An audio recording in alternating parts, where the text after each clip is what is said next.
Shocking poll numbers out of California for the gubernatorial primary, which is June 2nd. They indicate that California might elect a Republican governor in November to replace Gavin Newsom, who's term limited. Now, how could this happen? The Los Angeles Times explains.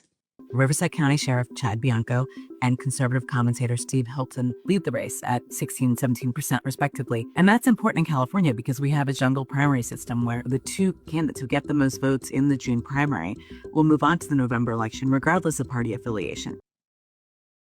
Okay, she talked about a jungle primary. Now, the poll was sponsored by the LA Times and UC Berkeley. So that's SoCal and NorCal. Now, that's the entire state, and how appropriate. There's just one primary for California. The top two candidates move on to the November election. So if the primary were held today, possibly the two Republicans would compete against each other in November. Now, according to the LA Times, the poll results are probably due to, and she says here, the state's left-leaning electorate feeling uninspired by any single candidate in the crowded field of 8 top Democrats. So, there's no Gavin Newsom among the Democrats, in other words. Now back to the poll. Xavier Becerra, former House member, former state attorney general appointed to replace Kamala Harris, and former HHS secretary under Biden, is polling at 5%. Now Antonio Villaraigosa, former LA mayor, is polling at 4%. Now neither were invited to the primary debate, which will be held tomorrow, March 24th. So, here are the candidates who will debate tomorrow. Now, the criteria for selecting debate participants was developed by USC professor Christian Gross and the USC Democracy and Fair Elections Lab using fundraising and polling percentage. Okay, it's a formula developed by a professor at USC. And here's how the candidates scored. Now, Tom Steyer, a billionaire who is self-funding his campaign, is way out in front in terms of this formula. Obviously, he has unlimited funds and does well in terms of the fundraising number. Now, he is way out in front with the viability number of 28.96. Now, the rest of the candidates are all kind of bunched together near the single digits, with Steve Hilton cracking into double digits with a viability score of 10.23. Now, still way behind Tom Steyer in terms of the formula. Now, Xavier Becerra, who wasn't selected to debate, called the criteria, and I quote, an arbitrary formula that favors wealthy candidates, and that could be the case because Tom Steyer is polling in third place among just the Democrats, behind Eric Swalwell and Katie Porter, whose viability scores are at 9.37 and 9.01, respectively. Now, they should not be polling ahead of Tom Steyer, according to the formula, which should have him polling way out in front of them and not in third place behind them. And San Jose Mayor Matt Mahan, who scored 8.7 under the formula, isn't even among the top 7 vote-getters in the poll. But he will be on the debate stage tomorrow. Now, is that fair? Now, Xavier Becerra probably doesn't think so. He said that the formula shuts out candidates of color from the debate, and there won't be any candidates of color on the debate stage.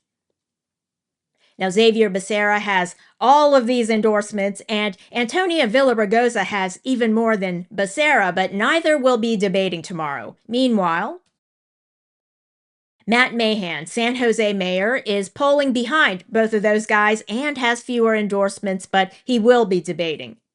Now, the formula uses fundraising as a factor. Matt Mahan, before becoming mayor of San Jose, was a tech entrepreneur, and his donors are all from Silicon Valley, including executives from DoorDash, LinkedIn, Reddit, and Palantir. And in fairness to Matt Mahan, there's still 2 months left to go before the primary election on June 2nd. Okay, for this LA Times reporter to call the primary a jungle primary evokes the British author Rudyard Kipling, who wrote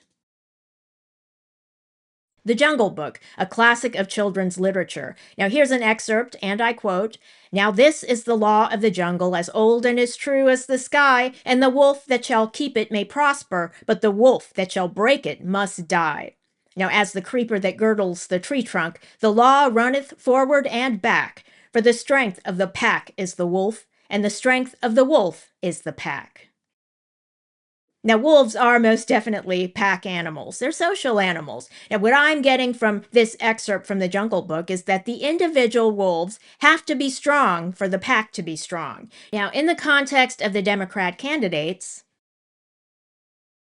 the state party leader wrote this open letter. Now he says here, be prepared to suspend your campaign before April 15th if your campaign cannot show meaningful progress towards winning the primary election in the coming weeks. So he's sounding the alarm. Now, Democrat political analysts are optimistic that some of the candidates will drop out before the primary election. Let's watch. Unofficially, we're not worried. Democrats are strong in California. We saw in 2025 just how strong they were. If you remember, Governor Newsom put Prop 50 on the ballot.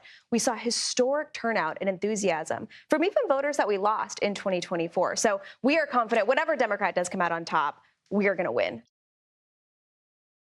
So that's a lot of confidence, but Republicans are optimistic as well, especially given the egos of some of the well-known candidates on the Democrat side. Democrats really did think that this jungle primary system would keep two Democrats at the top and that they could really kind of completely remove Republicans from most of the equation in California. Well, aren't they learning the hard lesson the hard way when all of this ego in California has all of these people pursuing that office when, in fact, absolutely none of them might make the ballot come November. Now, the Republicans also took steps earlier this year to siphon off some of the centrist voters in the Democrat Party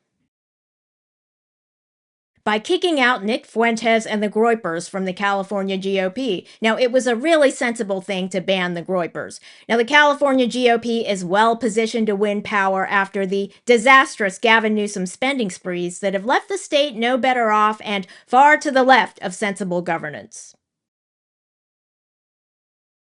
Now, the top two candidates in the primary poll were Republicans Steve Hilton and Chad Bianco. Now, Hilton is a former Fox News commentator and advisor to former British Prime Minister David Cameron, so he has governmental experience at the highest levels in the UK. Now, here's a clip of Steve Hilton. Of course, people look at California and say, well, it's so hard for a Republican to win, a deep blue state and all the rest of it. That may have been true in the past, but this year it's going to change. There's another really big thing everyone across the country should understand. We've got voter ID on the ballot in November in California. I know we're all talking about the SAVE Act, but here in California, it's on the ballot in November. That's going to mean a really big Republican turnout. And that's another reason why I'm very confident that in November I'll be elected the new Republican governor of California. So he talked about facts on the ground that make a Republican victory more likely this year. Now, here's Chad Bianco. What I found in life, I didn't grow up wanting to be a cop. I'm a believer in God, and you're led down a path, you go your own way. I was supposed to be in the Major League Baseball Hall of Fame, but that's what I wanted. That's not where my life was supposed to go. And once I got into law enforcement, I realized this is where I get my joy. And I see victims as truly, there is nothing worse for me than someone that victimizes another person. A liar, a cheat, a thief, a drug dealer, anyone that is victimizing someone else's life, preventing them from growth, that's personal to me. Now, Bianco is sheriff of Riverside County, the fourth largest sheriff's department in America. Now, Bianco and Hilton were neck and neck in the poll, 16% and 17%. The gubernatorial primary debate is tomorrow night. Thanks for watching, and if you enjoyed this video, leave a like and don't forget to subscribe.